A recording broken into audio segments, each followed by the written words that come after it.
नमस्कार दोस्तों, आज हम सीईटी प्रीवियस ईयर क्वेश्चन करेंगे जो 2023 में आ चुके हैं। राजस्थान हिस्ट्री से जितने प्रश्न आए उन प्रश्नों का हम बहुत ही अच्छे तरीके से सॉल्यूशन करेंगे। जहां पर कुछ मिस्टेक हो तो वह आप रिप्लाई ज़रूर करें और ध्यान से इन प्रश्नों को देखें। इनसे रिलेटेड अन्य प्रश्न भी बन सकते हैं और बहुत ही रोचक ढंग से हम इनका सॉल्यूशन करेंगे। आपको वीडियो देखने में बहुत ही अच्छा आनंद भी महसूस होगा। चलो बिना किसी देरी किए हुए चलते हैं। CET previous year questions 2023 Rajasthan history CET 10+2 की मैं बात कर रहा हूँ, जो पेपर 4 फरवरी 2023 को शिफ्ट फर्स्ट में हुआ था। उन प्रश्नों पर अपन चर्चा करेंगे। चलते हैं। पहला प्रश्न है, 1911 और 1912 में गोविंद गिरी की गतिविधियों का केंद्र कौन सा था? तो आंसर हो जाएगा बीहड़सा। बीहड़सा 1911 और 1912 में गोविंद गिरी की गतिविधियों का केंद्र था। बीहड़सा 1911-1912 में गोविंद गुरु की गतिविधियों का प्रमुख केंद्र बीहड़सा था। और बीहड़सा कहाँ स्थित है? डूंगरपुर क्षेत्र में स्थित है। देखो आप, खेड़ा की अगर बात करें तो खेड़ा गुजरात का प्रमुख ऐतिहासिक क्षेत्र है। गुजरात का क्षेत्र ही है और यह जो है गोविंद गुरु की उस समय की गतिविधियों का केंद्र नहीं था। तो खेड़ा तो गुजरात में है, तो गोविंद गुरु की गतिविधियों का केंद्र तो केवल बीहड़सा था। ईडर भी कहाँ पे पड़ता है? गुजरात में पड़ता है और यह एक ऐतिहासिक रियासत थी। लेकिन प्रश्न में पूछा गया है गतिविधि का केंद्र, तो ये बीहड़सा है। जबकि ऐतिहासिक रियासत गुजरात की कौन सी थी? ईडर। सोत की अगर बात करें तो सोत राजस्थान की दक्षिणी सीमा से जुड़ा हुआ क्षेत्र था। तो सोत की अगर पूछ ले तो सोत राजस्थान का दक्षिणी सीमा से जुड़ा क्षेत्र है। तो आंसर हो जाएगा 1911 और 1912 का प्रमुख केंद्र बीहड़सा था। किसका? गोविंद गुरु का। दूसरा प्रश्न है, उस प्रतिहार शासक का नाम बताइए जिसने अरबों के आगे बढ़ने पर अंकुश लगाया तथा अनेक शासकों को उनके आधिपत्य से मुक्त किया। प्रतिहार शासक का नाम बताना है। अरबों के ऊपर जिसने अंकुश लगा दिया, लगाम लगा दी और अनेक शासकों को उनके अधिकार से मुक्त कर दिया, उनका नाम था नागभट्ट प्रथम। तो नागभट्ट प्रथम ने अरबों को आगे नहीं बढ़ने दिया। ये एक प्रतिहार शासक था, गुर्जर प्रतिहार। वत्सराज की अगर अपन बात करते हैं तो वत्सराज वह गुर्जर प्रतिहारों का शक्तिशाली शासक था। गुर्जर प्रतिहारों का शक्तिशाली शासक था, लेकिन प्रश्न में वर्णित अरबों को रोकने का श्रेय नागभट्ट प्रथम को दिया जाता है। शक्तिशाली शासक था वत्सराज, लेकिन अरबों को रोकने का श्रेय तो नागभट्ट प्रथम को दिया जाता है। नागभट्ट द्वितीय की अगर बात करें तो कन्नौज पर अधिकार स्थापित किया था इसने और प्रतिहार की शक्ति को बढ़ाया था। ठीक है, लेकिन अरबों को रोकने वाला तो नागभट्ट प्रथम था, प्रतिहारों की शक्ति बढ़ाने वाला और कन्नौज पर अधिकार करने वाला नागभट्ट द्वितीय था। नागभट्ट प्रथम बिल्कुल सही आंसर है। उसने अरब आक्रमणों का प्रभावी प्रतिरोध किया। नागभट्ट जो प्रथम है उसने अरब आक्रमणों का प्रभावी प्रतिरोध किया। ग्वालियर प्रशस्ति में उसकी वीरता का उल्लेख मिलता है। तो नागभट्ट प्रथम बिल्कुल सही है, अरब आक्रमणों का प्रभावी प्रतिरोध किया। और ग्वालियर कौन सी प्रशस्ति में?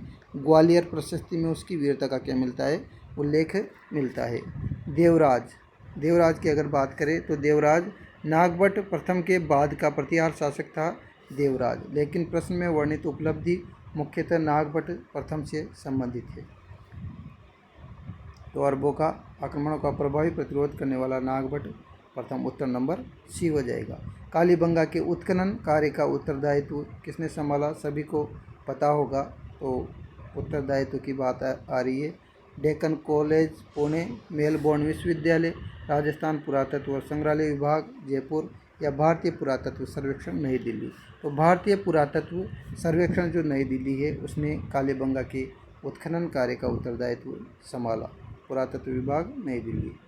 डेक्कन कॉलेज की अगर बात करें तो डेक्कन कॉलेज ने राजस्थान के कुछ अन्य पुरातात्विक उत्खननों में सहयोग किया, पर कालीबंगा का मुख्य उत्खनन तो ASI से संबंधित है। ASI का मतलब होता है भारतीय पुरातत्व सर्वेक्षण। मेलबोर्न विद्यालय की बात करें तो मेलबोर्न विश्वविद्यालय की बात करें तो इसने आहड़ के उत्खनन में संयुक्त अभियान में भाग लिया था। आहड़ का उत्खनन का किसने किया? मेलबोर्न ने। राजस्थान पुरातत्व विभाग की बात करें तो राजस्थान में पुरातत्व संरक्षण में इसकी महत्वपूर्ण भूमिका है, लेकिन इस प्रश्न का सही संस्थान कौन सा है? ASI, भारतीय पुरातत्व सर्वेक्षण। भारतीय पुरातत्व सर्वेक्षण कालीबंगा का व्यवस्थित उत्खनन करने वाला है और BB लाल, जैसा कि आपको पता है किसने किया? प्रमुख पुरातत्वविद थे BB लाल और BK थापर। तो अगर आपको पता ना हो तो आप इसका आंसर इस प्रकार से कर सकते हैं कि लाल के क्या पड़ी? थापड़ पड़ी। कहाँ पे? कालीबंगा में। और कालीबंगा का मतलब होता है चूड़िया, तो काले रंग की चूड़िया कालीबंगा का अर्थ होता है जो सरस्वती और दृश्यद्वती नामक नदियों के किनारे बसी हुई सभ्यता है, और दुर्गों के सर्वप्रथम साक्ष्य कालीबंगा में ही मिले। तो BB लाल और BK थापर। भारतीय पुरातत्व सर्वेक्षण नई दिल्ली। किसके शासनकाल में किशनगढ़ शैली को स्वतंत्र स्वरूप प्राप्त हुआ? ये तो सभी को पता है, राजा सामंत सिंह के शासनकाल में। देखो, राजा रूप सिंह की बात कर लेते हैं। गलत, राजा रूप सिंह तो गलत है, वे किशनगढ़ के शासकों में रहे। किशनगढ़ का ही शासक राजा सामंत सिंह था। किशनगढ़ की जो बनी ठनी है उनमें अहम रोल है इनका। तो किशनगढ़ शैली स्वतंत्र रूप से प्रभावी रही राजा सामंत सिंह के काल में। किशनगढ़ के शासकों में रहे, लेकिन शैली स्वतंत्र स्वर्णिम विकास जो है सिर्फ सामंत सिंह के काल में हुआ। राजा सामंत सिंह को साहित्य में नागरीदास के नाम से जाना जाता है। बिल्कुल इम्पोर्टेंट क्वेश्चन है। नागरीदास कहा जाता है। उनके समय किशनगढ़ चित्रशैला का उत्कर्ष हुआ। उत्कर्ष का मतलब बहुत उन्नति हुई किशनगढ़ चित्रशैला की शैली की, और बनी ठनी जैसी प्रसिद्ध चित्र परंपरा विकसित हुई। बनी ठनी। राजा किशन सिंह की जो है बिल्कुल गलत है। उन्होंने किशनगढ़ राज्य की स्थापना की थी। ठीक है, किशनगढ़ राज्य की स्थापना किसने की? किशन सिंह ने। राजा जगमाल की अगर बात करें तो राजा जगमाल इस चित्रकला शैली के स्वतंत्र स्वरूप के लिए प्रमुख रूप से प्रसिद्ध नहीं है। उसके बाद देखते हैं अपन, उसके बाद है आंसर राजा सामंत सिंह। बनी ठनी। किस किसान आंदोलन के संदर्भ में ट्रेंच आयोग का गठन किया गया? तो बिल्कुल ट्रेंच आयोग कहाँ पे आया था? बेंगू आंदोलन में। तो ध्यान रखें, ट्रेंच आयोग बेंगू आंदोलन में आया था। अलवर में भी किसान आंदोलनों की घटनाएं हुई, लेकिन ट्रेंच आयोग तो बेंगू आंदोलन से पूछा जाता है। बूंदी किसान आंदोलन अलग क्षेत्रीय आंदोलन था। बेंगू किसान आंदोलन मेवाड़ के क्षेत्र में किसानों के कर और अन्य शोषण के विरोध से जुड़ा हुआ है। तो ट्रेंच आंदोलन का संबंध किससे है? बेंगू आंदोलन से है। बिजोलिया आंदोलन राजस्थान का अत्यंत महत्वपूर्ण किसान आंदोलन था और विजय सिंह पथिक से जुड़ा हुआ था, लेकिन ट्रेंच आयोग का संदर्भ इस प्रश्न में बेंगू है। ट्रेंच आयोग का संबंध क्या है? बेंगू आंदोलन। 1946 में भारत के संविधान निर्मात्री सभा में राजस्थान के प्रतिनिधि के रूप में किसे मनोनीत किया गया था? 1946 की मैं बात कर रहा हूँ। तो 1946 में जो है राजस्थान की संविधान निर्मात्री सभा के रूप में जिसको मनोनीत किया गया था, तो मनोनीत तो हीरालाल शास्त्री को किया गया था। तो हीरालाल शास्त्री बिल्कुल सही है। 1946 की संविधान निर्मात्री सभा में राजस्थान के प्रतिनिधि के रूप में हीरालाल शास्त्री को जो है नियुक्त किया गया था। वे संविधान सभा के सदस्य रहे और बाद में राजस्थान के प्रथम मुख्यमंत्री बने। तो दो प्रश्न बन गए हैं। एक तो संविधान सभा के सदस्य रहे, मनोनीत किया गया था राजस्थान के प्रतिनिधि के रूप में। संविधान सभा के सदस्य भी हीरालाल शास्त्री रहे और बाद में राजस्थान के प्रथम मुख्यमंत्री भी कौन बने? हीरालाल शास्त्री। मोहनलाल सुखाड़े की अगर बात करें तो वे स्वतंत्रता के बाद राजस्थान की राजनीति में महत्वपूर्ण रहे। और बाद में मुख्यमंत्री बने। राजनीति में महत्वपूर्ण थे राजस्थान की राजनीति में, और बाद में मुख्यमंत्री बने। लेकिन इस प्रश्न का उत्तर क्या हो जाएगा? हीरालाल शास्त्री, जो संविधान सभा के सदस्य थे और राजस्थान के प्रथम मुख्यमंत्री बने। सी ऑप्शन है विजय सिंह पथिक। विजय सिंह पथिक का संबंध बिजोलिया किसान आंदोलन से है और राजस्थान सेवा संघ से जुड़े प्रमुख स्वतंत्रता सेनानी थे। राजस्थान सेवा संघ। जीवराज नारायण मेहता, देखो जीवराज नारायण मेहता नया नाम है, जो गुजरात का प्रमुख राजनेता था और गुजरात का प्रथम मुख्यमंत्री था। तो गुजरात का प्रथम मुख्यमंत्री जीवराज नारायण मेहता था और गुजरात का प्रमुख राजनेता था। उत्तर नंबर ए हो जाएगा हीरालाल शास्त्री। किस सभ्यता में आवास और बस्तियां बनाने में ईंटों का प्रयोग नहीं होता था? तो ईंटों का प्रयोग किस में नहीं होता था भाई? आवास और बस्तियां बनाने में गणेश्वर में नहीं होता था। पीलीबंगा की बात करें तो पीलीबंगा हड़प्पा संस्कृति से संबंधित महत्वपूर्ण स्थल है। हड़प्पा संस्कृति से रिलेटेड है पीलीबंगा। गणेश्वर की बात करें तो गणेश्वर आपका आंसर हो जाएगा। ईंटों का प्रयोग कहाँ पर नहीं हुआ था? गणेश्वर में नहीं हुआ था। तो गणेश्वर संस्कृति में मकान और बस्तियों के निर्माण में ईंटों का प्रयोग नहीं किया जाता था। कौन सी सभ्यता में? गणेश्वर सभ्यता में। नूह की बात करें तो ये इस प्रश्न का सही उत्तर नहीं है। कालीबंगा की बात करें, कालीबंगा में हड़प्पा संस्कृति की विकसित नगरीय विशेषताएं और निर्माण सामग्री के प्रमाण मिले हैं, जो सरस्वती और द्रसद्वती नामक दोनों नदियों के किनारे स्थित है। कालीबंगा सभ्यता। कालीबंगा का अर्थ होता है काले रंग की चूड़ियाँ। बी लाल और बी के थापर के द्वारा इसकी उन पुरातत्वविदों ने इसकी खोज की थी और किसके निर्देशन में? भारतीय पुरातत्व सर्वेक्षण नई दिल्ली के निर्देशन में। तो गणेश्वर सभ्यता में ईंटों का प्रयोग नहीं हुआ। वरहद राजस्थान का राज प्रमुख किसे नियुक्त किया गया था? वरहद राजस्थान। तो वरहद राजस्थान का राज प्रमुख महाराजा सवाई मानसिंह को नियुक्त किया गया था। महारावल चंद्र सिंह की अगर बात करें तो महारावल चंद्र सिंह राजस्थान के एकीकरण में इस पद के लिए नियुक्त नहीं हुए थे। महारावल लक्ष्मण सिंह की बात करें तो वरहद राजस्थान के राज प्रमुख नहीं थे। महाराजा सवाई मानसिंह 30 मार्च 1949 को बात करें अपन, 30 मार्च 1949 को वरहद राजस्थान के गठन के समय जयपुर के महाराजा सवाई मानसिंह को क्या बनाया गया था? राज प्रमुख बनाया गया था। महाराजा भूपाल सिंह की अगर बात करें तो महाराजा भूपाल सिंह मेवाड़ के महाराणा भूपाल सिंह बाद के संयुक्त राजस्थान के राज प्रमुख बने। तो संयुक्त राजस्थान के तो कौन बने थे? महाराजा भूपाल सिंह। और वरहद राजस्थान के कौन बने? सवाई मान सिंह। तो उत्तर हो जाएगा उत्तर नंबर सी, महाराजा सवाई मान सिंह। CET 10+2 में 4 फरवरी को 2023 को शिफ्ट नंबर 2 में राजस्थान के इतिहास से संबंधित जो प्रश्न पूछे गए वह निम्नलिखित हैं। राज्य पुनर्गठन आयोग के अध्यक्ष कौन थे? तो फजल अली। राज्य पुनर्गठन आयोग का अध्यक्ष कौन था? फजल अली। के पणिकर की बात करें तो के पणिकर आयोग के क्या थे? सदस्य थे। राज्य पुनर्गठन आयोग के सदस्य थे कौन? के पणिकर।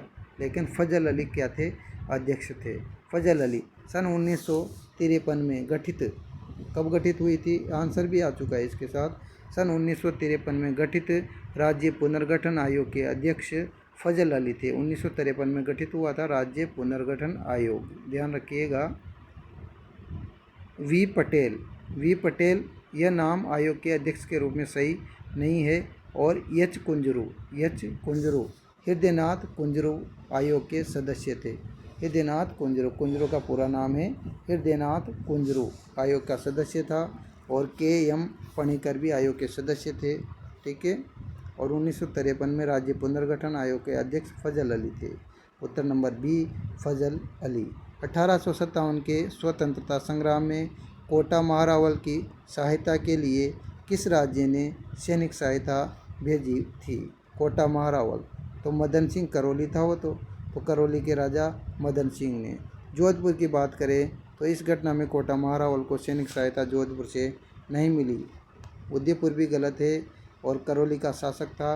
कोटा महारावल की सहायता के लिए करौली के शासक ने सैनिक भेजे थे। जयपुर की बात करें तो किसी प्रकार की सैनिक सहायता नहीं की, उत्तर नंबर सी करौली हो जाएगा। आगे देखिए 4 फरवरी 2023 को फर्स्ट शिफ्ट में जो प्रश्न पूछा गया वह प्रश्न था 1857 के विद्रोह के समय भीमजी चारण को किस रावत ने शरण दी। इम्पोर्टेंट क्वेश्चन है, रिपीट भी हो सकता है। तो 1857 के विद्रोह के समय भीमजी चारण को किस रावत ने शरण दी। तो जोध सिंह की बात करें तो परीक्षा की मानक कुंजी के अनुसार भीमजी चारण को रावत जोध सिंह ने क्या दी थी, शरण दी थी। जोध सिंह को शरण देने वाले कौन थे, भीमजी चारण। भीमजी चारण को किस रावत ने शरण दी थी, जोध सिंह ने। तो जोध सिंह ने दी थी भीमजी चारण को शरण।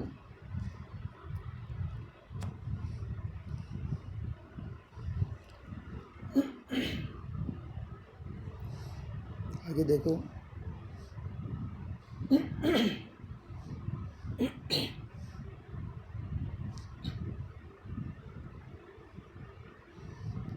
उसके पश्चात बात करते हैं अपन राजजीत सिंह। राजजीत सिंह का कोई संबंध नहीं माना जाता।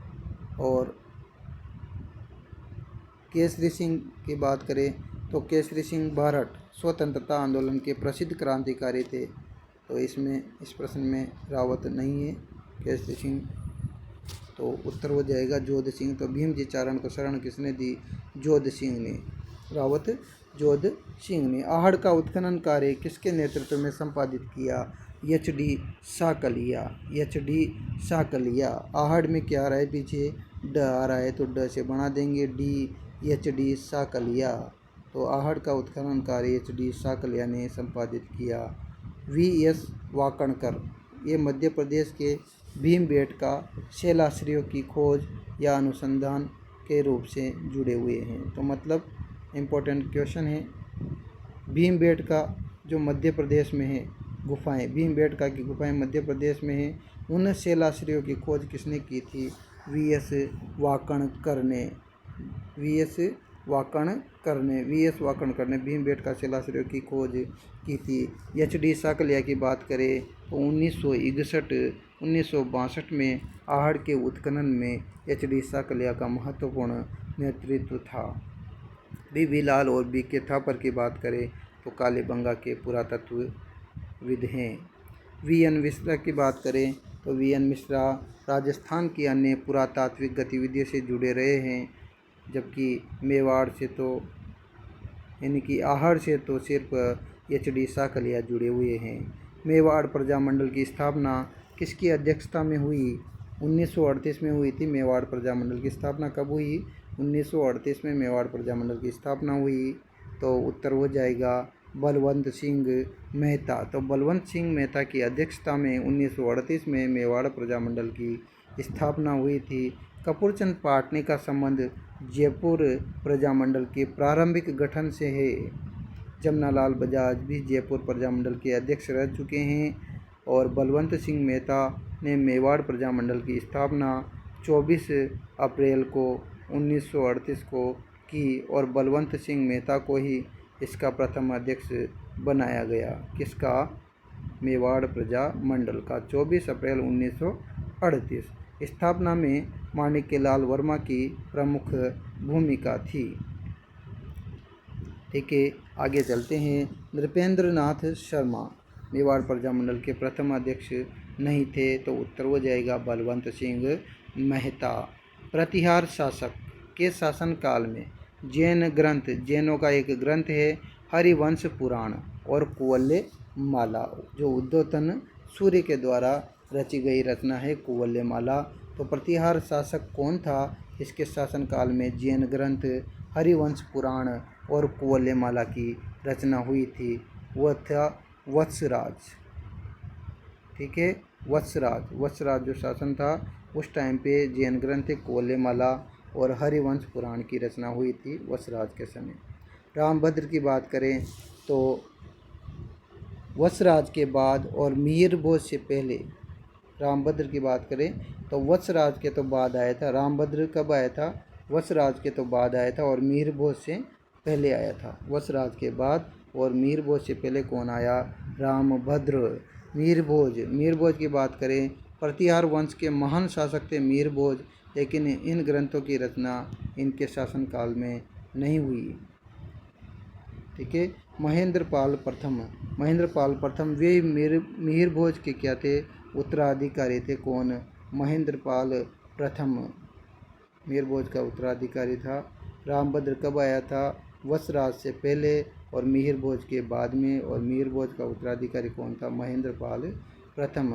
वत्सराज की बात करें तो वत्सराज के शासनकाल में उद्योतन सूर्य की कोलेमाला तथा जीनसेन की हरिवंश पुराण की रचना से संबंधित परंपरा मिलती है। यहाँ से आपके प्रश्न भी बन सकता है कि उद्योतन कोलेमाला किसकी रचना है? उद्योतन सूर्य की तथा जीनसेन की हरिवंश पुराण की रचना से संबंधित है। और हरिवंश पुराण किसने लिखा? जीनसेन ने। किसने लिखा? जीनसेन ने। तो उत्तर नंबर हो जाएगा वत्सराज। हड़प्पा सभ्यता आधारित विश्व का सबसे बड़ा संग्रहालय कहाँ पर बनने जा रहा है? राखीगढ़ी में। हड़प्पा सभ्यता पर आधारित जो संसार का सबसे बड़ा जो संग्रहालय है हड़प्पा सभ्यता पर आधारित, कहाँ बनने जा रहा है? राखीगढ़ी में। तो कालीबंगा राजस्थान का प्रमुख हड़प्पा कालीन स्थल है कालीबंगा, लेकिन विश्व के सबसे बड़े हड़प्पा संग्रहालय का स्थान नहीं है। बनवाली कहाँ पर है? बनवाली हरियाणा का महत्वपूर्ण हड़प्पा कालीन स्थल है। तो हड़प्पा से रिलेटेड ही है। ठीक है। कालीबंगा हड़प्पा से रिलेटेड है, बिल्कुल सही है ना। और बनवाली जो हरियाणा में, वो भी हड़प्पा से संबंधित है। और राखीगढ़ी हरियाणा का हिसार जिला। राखीगढ़ी की ध्यान रखना, राखीगढ़ी कहाँ पर है? राखीगढ़ी हरियाणा के हिसार जिले में स्थित। राखीगढ़ी में हड़प्पा संस्कृति पर आधारित सबसे बड़े संग्रहालय की योजना बनाई जा रही है। राखीगढ़ी हिसार हरियाणा। लोथल गुजरात में स्थित प्रमुख हड़प्पाकालीन बंदरगाह है। तो हड़प्पाकालीन 3 चीज़ें आ चुकी है। बनवाली कहाँ है? हरियाणा का प्रमुख हड़प्पाकालीन स्थल। कालीबंगा राजस्थान का हड़प्पाकालीन स्थल। लोथल गुजरात का प्रसिद्ध हड़प्पाकालीन स्थल। राखीगढ़ी हरियाणा के हिसार जिले में है, जहाँ पर सबसे बड़ा हड़प्पाकालीन संग्रहालय बनाने की योजना है। इसके पश्चात 10+2 में 5 फरवरी 2023 को शिफ्ट फर्स्ट में जो पेपर आयोजित किया गया था, उसके प्रश्न अपन करने जा रहे हैं। राजस्थान का एकीकरण कितने चरणों में पूरा हुआ? बताइए आप लोग, कितने चरणों में पूरा हुआ? पूरे 7 चरणों में राजस्थान का एकीकरण पूरा हुआ। अच्छा, राजस्थान का एकीकरण 1948 से, जब देश आज़ाद हुआ उसके बाद से 1948 से 1956 के बीच 7 चरणों में ये पूरा हुआ। 1948 से 1956 के बीच 7 चरणों में पूरा हुआ। ठीक है। अगला देखो, तो उत्तर हो जाएगा 7। शेखावाटी में किस संगठन की स्थापना 1921 में असहयोग आंदोलन के प्रभाव में हुई थी? असहयोग आंदोलन के प्रभाव में हुई थी, तो वह आ जाएगा शेखावाटी में। तो शेखावाटी में चिड़ावा सेवा समिति। और चिड़ावा का गांधी कहा जाता है मास्टर प्यारेलाल गुप्ता को। तो चिड़ावा सेवा समिति की स्थापना सन 1921 में शेखावाटी में हुई थी। चिड़ावा सेवा समिति संगठन की स्थापना 1921 में।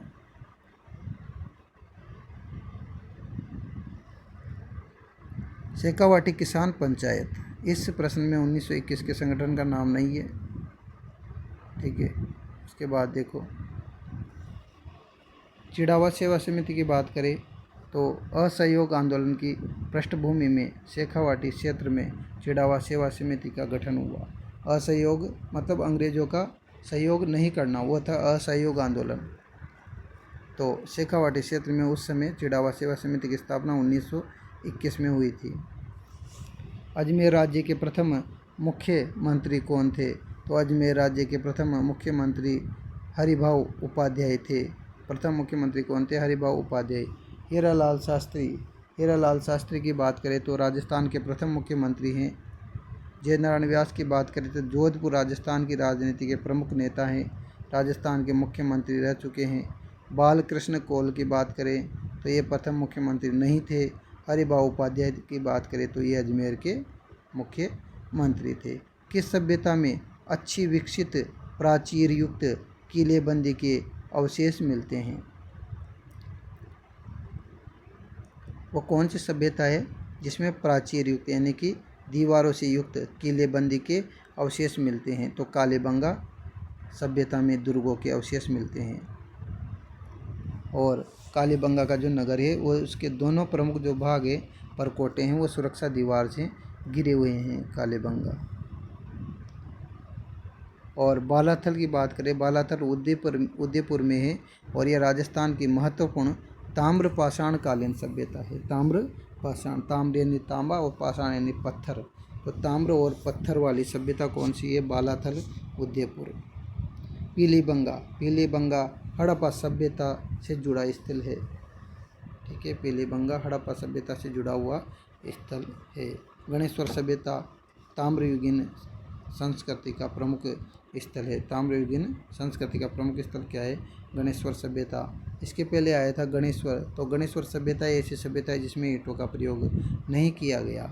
मेवाड़ के किस महाराणा के समय राजमहल में चित्रों की ओवरी नाम से कला विद्यालय खोला गया था? कला विद्यालय स्थापित किया गया था किस नाम से? चित्रों की ओवरी के नाम से। मेवाड़ के किस महाराणा के समय की बात है? तो महाराणा जगत सिंह प्रथम। तो महाराणा जगत सिंह के प्रथम के समय चित्रों की ओवरी नामक विद्यालय, कला विद्यालय खोला गया था। चित्रों की ओवरी नामक कला विद्यालय महाराणा जगत सिंह प्रथम के समय खोला गया था।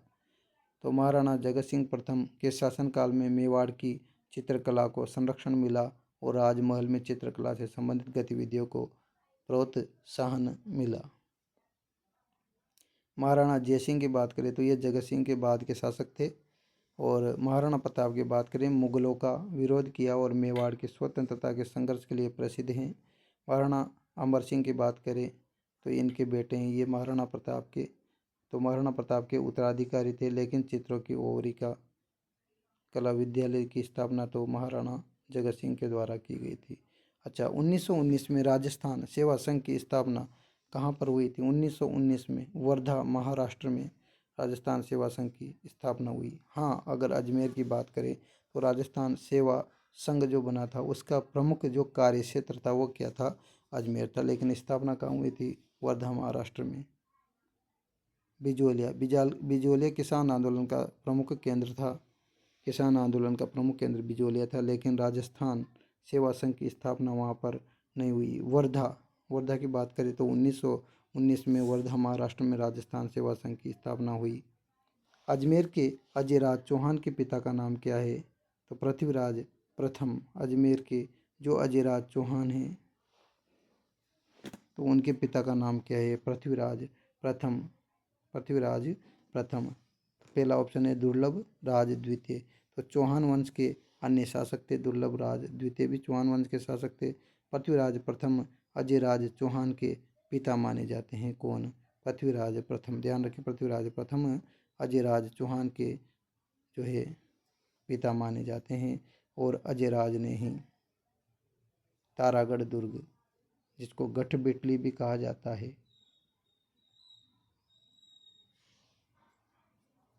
उसकी जो है उसका निर्माण करवाया। चंद्रराज द्वितीय ये पूर्ववर्ती चौहान शासक थे। विग्रहराज द्वितीय, विग्रहराज द्वितीय की बात करें तो चौहान वंश के महत्वपूर्ण शासक रहे हैं, लेकिन अजयराज के पिता कौन थे? पृथ्वीराज प्रथम। तो उत्तर नंबर बी, पृथ्वीराज प्रथम। इसके पश्चात अपन CET 10+2 राजस्थान इतिहास से संबंधित व्याख्यात्मक प्रश्न कर रहे हैं, जो कि 5 फरवरी 2023 को शिफ्ट फर्स्ट में हुआ था। आहड़ का उत्खनन कार्य किसके द्वारा किया गया? HD साकलिया के द्वारा जो है आहड़ का उत्खनन कार्य किया गया। इसके पश्चात देखें, ये प्रश्न फिर आ चुका है, एक बार फिर ये प्रश्न आ चुका है, तो जल्दी से कर लेते हैं। HD साकलिया ने आहड़ का उत्खनन कार्य किया। और उसके बाद बात करें भीमबेटका शिलाश्रयों की खोज VS वाकणकर ने की। और HD साकलिया ने आहड़ के उत्खनन कार्य में HD साकलिया का प्रमुख योगदान था। आहड़ उदयपुर के निकट क्या है? आयड़ नदी या फिर बेड़च नदी के क्षेत्र में स्थित महत्वपूर्ण ताम्र पाषाण कालीन सभ्यता है। कौन सी सभ्यता है? ताम्र पाषाण कालीन सभ्यता। उत्तर हो जाएगा HD साकलिया। CET 10+2 में 5 फरवरी 2023 को शिफ्ट फर्स्ट में जो पेपर हुआ था उसमें पहला क्वेश्चन जो अपन पढ़ने जा रहे हैं वो राजस्थान इतिहास का है। मत्स्य संघ को वृहद राजस्थान में किस समिति की सिफारिशों पर मिलाया गया था?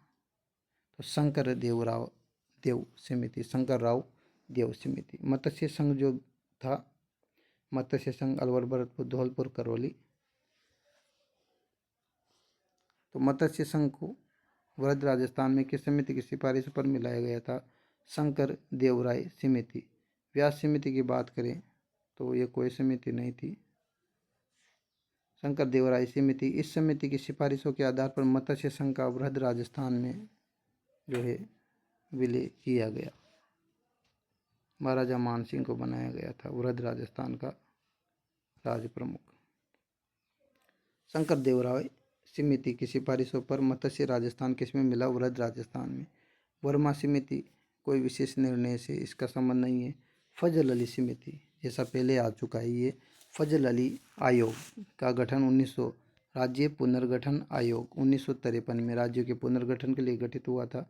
मत्स्य संघ के वृहद राजस्थान में विलय के लिए नहीं। तो शंकर देवराय समिति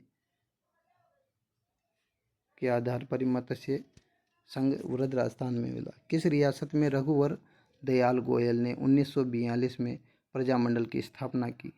बीकानेर रियासत। रघुवर दयाल गोयल का संबंध किससे है? बीकानेर प्रजामंडल से। ध्यान रखिएगा, रघुवर दयाल गोयल का संबंध किससे है? बीकानेर प्रजामंडल से।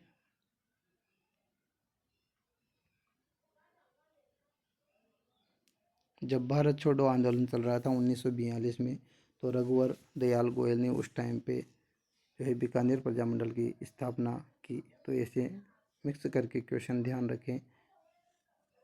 उसके पश्चात है अलवर प्रजामंडल भी इसमें भी गतिविधियां हुई थी, लेकिन प्रश्न में रघुवर दयाल का संबंध किससे है? बीकानेर प्रजामंडल से।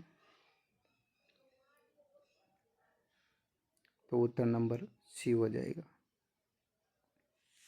भरतपुर मत्स्य संघ का प्रमुख घटक था। अंग्रेजों ने अमीर खां को किस वर्ष टोंक के नवाब की मान्यता प्रदान की? अंग्रेजों ने जो अमीर खां था, तो अमीर खां को किस वर्ष टोंक के नवाब की मान्यता दी थी? 1817 में। अमीर खां ने अंग्रेजों के साथ क्या किया था? समझौता किया था और उसे टोंक का क्या बना दिया था? नवाब बना दिया था। तो फैक्ट ध्यान रखें, अंग्रेजों ने किसे बनाया था नवाब का टोंक? अमीर खां को बनाया था। क्यों बनाया था? क्योंकि उसने जो है 1817 में अंग्रेजों की सहायता की थी। 1818 की बात करें तो अंग्रेजों की राजस्थान में राजनीतिक स्थिति और मजबूत हो गई थी सन 1818 में, लेकिन अमीर खां की मान्यता का मुख्य वर्ष क्या है? 1817। कालीबंगा का उत्खनन कार्य कितने स्तरों में किया गया? तो इम्पोर्टेंट प्रश्न है भैया। 5 प्रश्नों में कालीबंगा का उत्खनन कार्य किया गया। 5 सांस्कृतिक चरण और स्तर इसमें माने जाते हैं। बीकानेर के राठौड़ों की ख्यात दयालदास ख्यात के नाम से भी जानी जाती है। तो इसके लेखक कौन है? बीकानेर के राठौड़ और ख्यात के लेखक दयालदास। दयालदास ने बीकानेर के राठौड़ की ख्यात लिखी। उन्हें राजस्थान का अंतिम मुख्य ख्यातकार भी माना जाता है। और राजस्थान का अंतिम मुख्य ख्यातकार भी कौन है? दयालदास।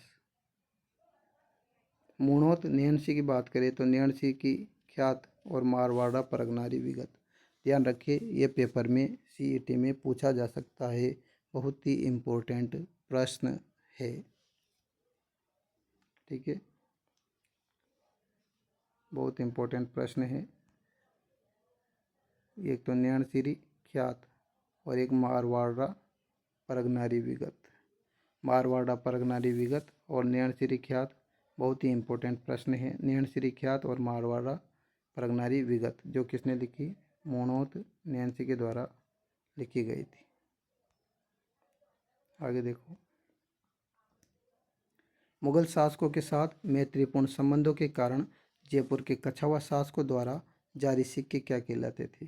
मुगल शासकों के साथ मित्रता हो गई थी और जो जयपुर के कछावा जो शासक थे वह समतल भूमि पर आकर के मकान बनाने लग गए थे। तो उनको क्या कहा जाता था, झाड़शाही सिक्के क्या कहा जाता था, कछावा शासकों के द्वारा जो सिक्के जारी किए जाते थे उनको झाड़शाही सिक्के कहा जाता था। दिनार, दिनार सामान्यतः प्राचीन सोने की मुद्रा से संबंधित है। दिनार क्या होता था, प्राचीन प्राचीन समय में राजा महाराजा जो है दिनार दिया करते थे, मतलब सोने की मुद्रा होती थी, सोने का पैसा हुआ करता था।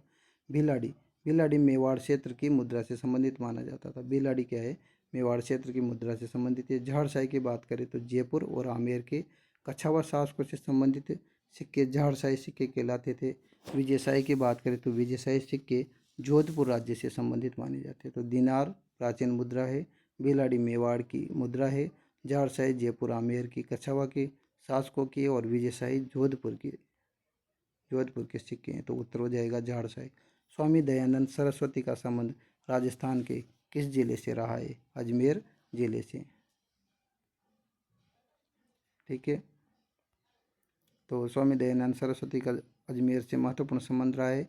उन्होंने यहाँ पर परोपकारिणी सभा से संबंधित कार्य किए। तो ध्यान रखिएगा, कौन सी सभा, परोपकारिणी सभा से संबंधित कार्य किसने किए, स्वामी दयानंद सरस्वती। तो इसका संबंध किससे है, इनका संबंध किससे, अजमेर से। परोपकारिणी सभा से संबंधित कार्य किए। जयपुर, जयपुर में भी आर्य समाज का प्रभाव रहा, लेकिन प्रश्न का उत्तर क्या है, अजमेर। निम्नलिखित में से कौन सा स्थान आहड़ सभ्यता से संबंधित नहीं है, तो आभानेरी दौसा आहड़ से संबंधित नहीं है। आभानेरी किससे संबंधित है, दौसा से, दौसा में है ये। तो भगवानपुरा, भगवानपुरा आहड़ में है, रोजड़ी आहड़ में है और गिलुंड सभ्यता आहड़ में है। तो भगवानपुरा की बात करें तो भगवान जो पुरा है आहड़ बनास संस्कृति से संबंधित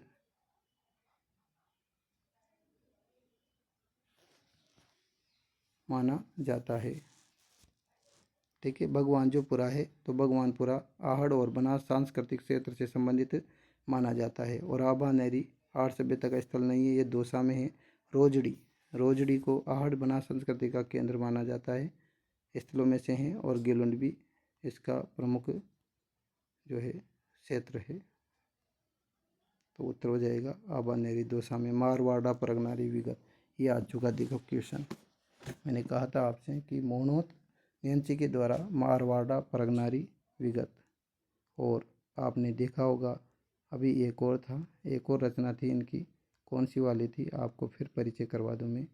ये लो भाई, बीकानेर के राठौड़ और विख्यात तो किसने लिखी थी, दयाल दास ने। और मोहनोत नैंसी ने लिखी थी मारवाड़ा परगनारी विगत और नैंसी ख्यात। उसके बाद देखो, मारवाड़ा परगनारी विगत की रचना किसने की, मोहनोत नैंसी ने। ये जो प्रश्न हैं, इन प्रश्नों को पहले इतिहास के प्रश्न हैं तो उनको उस हिसाब से सेटअप किया गया है, इस वजह से ये क्रम वाइज नहीं है, ये तो केवल सेट किए गए हैं। बाकी सीईटी में आए हुए प्रश्न हैं पूरे। पहले इतिहास के प्रश्न करवाएंगे, फिर कला संस्कृति के प्रश्न करवाएंगे, उसके बाद देखिए।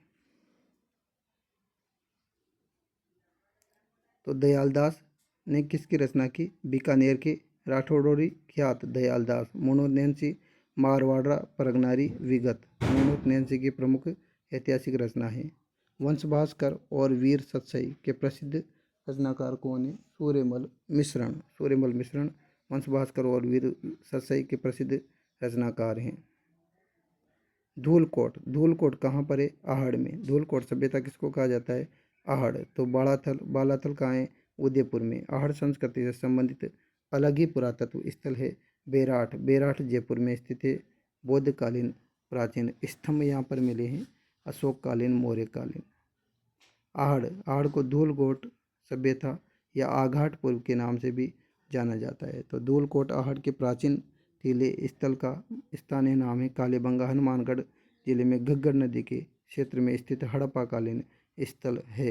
राजस्थान के एकीकरण के अंतिम चरण का कौन सा क्षेत्र सम्मिलित किया गया था, तो अजमेर मेरवाड़ा जो क्षेत्र था वो राजस्थान के 7वें चरण का अंतिम क्षेत्र था। बीकानेर एकीकरण में बीकानेर पहले के एकीकरण चरण में शामिल हो चुका था। शाहपुरा पहले ही राजस्थान के एक एकड़ में शामिल हो चुका था। टोंक भी पहले के एक एकड़ में शामिल हो चुका था, लेकिन अंतिम चरण में तो अजमेर ही था। अजमेर के चौहानों को क्या कहा जाता है? अजमेर के जो चौहान हैं उनको क्या कहा जाता है? तो उत्तर हो जाएगा सपाद लक्ष्य के चौहान। अजमेर के चौहान, जो अजमेर में जो चौहान साम्राज्य था, तो अजमेर के चौहानों को सपाद लक्ष्य के चौहान कहा जाता है। रणथंभौर के चौहान वंश की अलग शाखा थी, रणथंभौर चौहान अलग शाखा थी। रणथान देव, ऐसा माना जाता है कि रणथंभौर किले का निर्माण रणथान देव के द्वारा करवाया गया था। हमीर, राजा हमीर वहाँ का प्रमुख शासक था। हमीर कचहरी बनी हुई है जहाँ पर वह जो है न्याय किया करता था, जिसे न्याय की छतरी भी कहा जाता है। आपको सभी प्रकार के प्रश्न करवाए जाएंगे। दुर्गों से रिलेटेड कथन और कारण संबंधी प्रश्न चल रहे हैं, तो वो वीडियो आप ज़रूर देखें।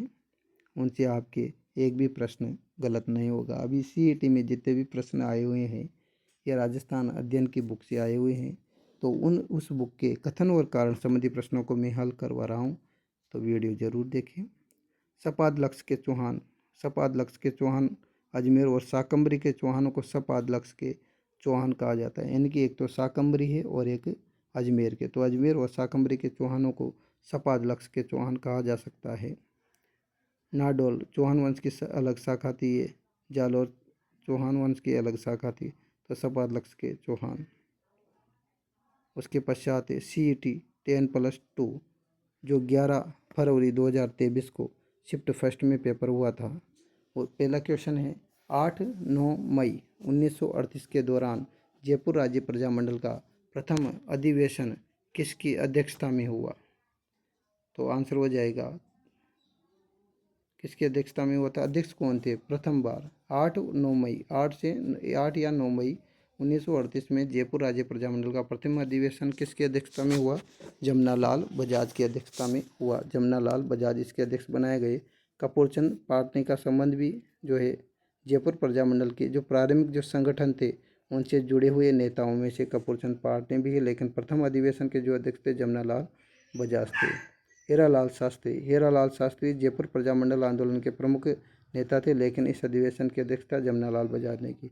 घनश्याम दास बिरला राजस्थान के राजनीतिक सामाजिक क्षेत्र में प्रभावशाली थे, लेकिन अध्यक्ष नहीं थे। तो 8 और 9 मई 1938 में प्रथम वार्षिक अधिवेशन की अध्यक्षता जमनालाल बजाज ने की, तो उत्तर नंबर डी हो जाएगा। स्वतंत्रता प्राप्ति के समय राजस्थान कितनी देशी रियासतों में विभक्त था? 19। तो मानक परीक्षा 18 तो गलत है, 19 रियासतें थी। ठीक है, तो स्वतंत्रता के समय राजस्थान में 19 देशी रियासतें थी, साथ में 3 ठिकाने थे, निमराना, लावा और कुशलगढ़। ठीक है, 19 रियासतें और 3 ठिकाने, निमराना, लावा और कुशलगढ़।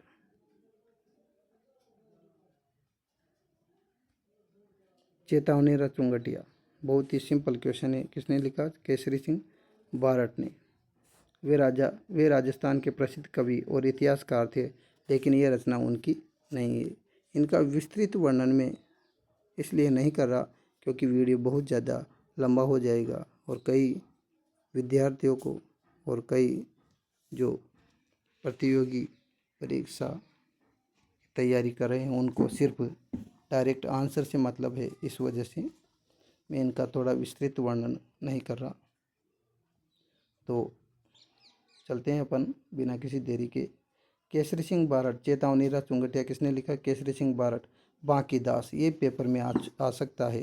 तो राजस्थान के प्रसिद्ध कवि और इतिहासकार कौन थे? बांकीदास विख्यात।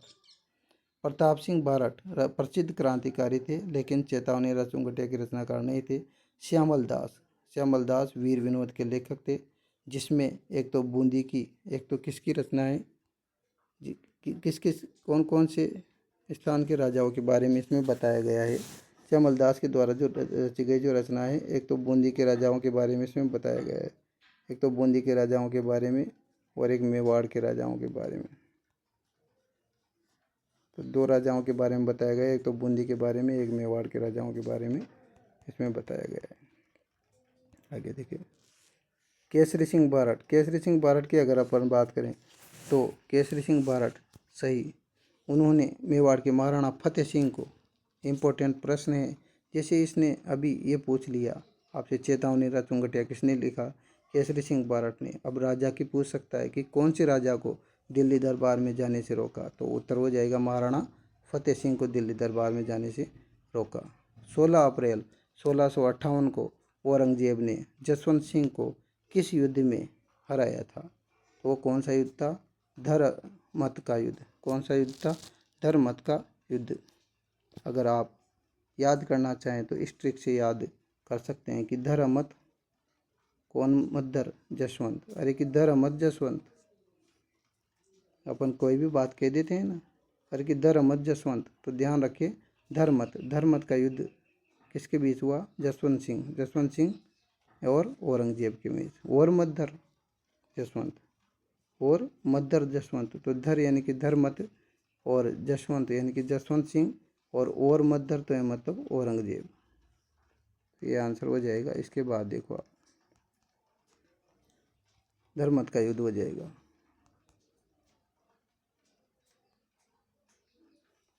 उसके बाद सामूगढ़। देखो सामूगढ़ का जो युद्ध है, सामूगढ़ का युद्ध 1658 का सामूगढ़ का युद्ध औरंगजेब और दारा सिकों के बीच हुआ। दोनों भाई थे ये शायद, तो दोनों भाइयों के बीच हुआ था, औरंगजेब और दारा सिकों। तो औरंगजेब और दारा सिकों के बीच कौन सा युद्ध हुआ था?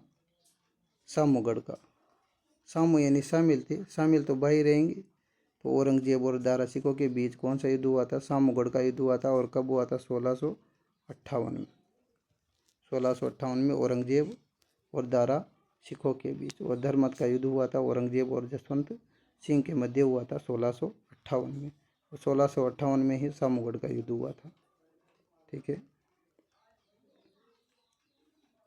इसके बाद देखो खजुआ। खजुआ कहाँ पर है?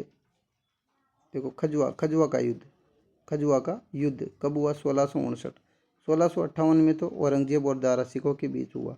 उसके बाद खजुआ का जो युद्ध हुआ 1659 को हुआ, औरंगजेब और शाह शुजा के बीच हुआ। तो तीनों में औरंगजेब है, औरंगजेब और शाह शुजा।